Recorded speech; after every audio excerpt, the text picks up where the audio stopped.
ยังสมปะโดชมปลาโดปลาดอกปลาโดใช้ผ้าว่าชื่อผ้านี่ว่าผ้าที่นี่พอดี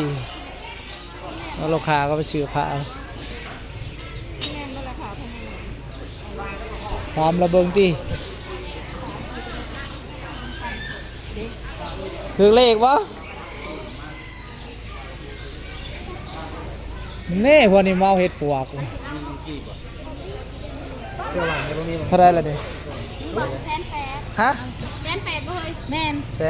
180,000พี่น้องเห็ดปวกมาออกอยู่ตลาดดง180,000มาเบิ่งเด้อพี่น้องเห็ดปวกออกอยู่ตลาดด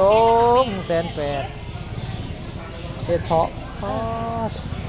เห็ดปวกมีแต่งามๆทงเท่าไรสันตัวนี้300,000ทงละโลบ่ฮอดโลได้พ่อโลพี่น้อง300,000เด้อพี่น้องเด้อเห็ดปวกพี่น้องว้าบ่ออกอยู่นี่วะนี่300,000เห็ดเพาะกระบอกหนึ่ง50แล้วบอก50เห็ดเพาะเหลืออันเดียวลูกค้าเป็นอาหารชิ้นเดือนเดียว หักมันเหลืออันเดียวมาแทนเจ้าได้เช้าเอาโลดอันนี้เลยเส้นที่แม่มันแก่แล้วบ่เห็ดเพาะใหม่ๆ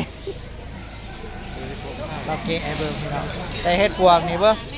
300,000เด้อบ่ถึงโลได้300,000เด้อ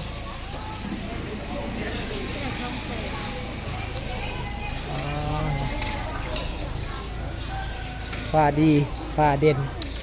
เอาแล้วแม่เห็ดปวกปุ๊อยากว้าวยำเนี่ยมีว้ายผู้สาวหน่อยครับอย่าเนี่ยจะประหยัดป่ะฮะฮะจะประหยัดบ่